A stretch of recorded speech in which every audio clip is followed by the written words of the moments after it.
Classroom रे कन्या साजिले महिला प्रोफेसर शिक्षयित्री मथारे सिंदूर पिंधाइला छात्र वीडियो हेउची भाइराल। पश्चिमबंग राज्यर एक सरकारी विश्वविद्यालय आसी खबर। यह सरकारी विश्वविद्यालय जड़े महिला प्रोफेसर जड़े छात्र को विवाह करुछंती, जार वीडियो आपण देखुछंती एवं यह वीडियो एबे सोशल मीडिया रे भाइराल हेबार लागिछि। अवश्य आजिकल दुनिया रे एभली अनेक घटना घटुछि जहाँ समाज पाई निंदनीय अटे।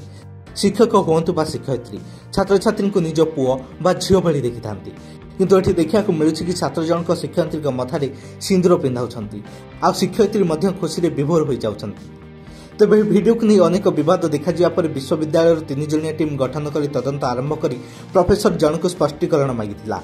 विश्वविद्यालय कर्तृपक्ष कहते कि यह एक साइको ड्रामा थिला, जहाँ तांको विषय एक अंश आउ एथिरे किछि वास्तवता नाही बोली जଣା पड़िछि।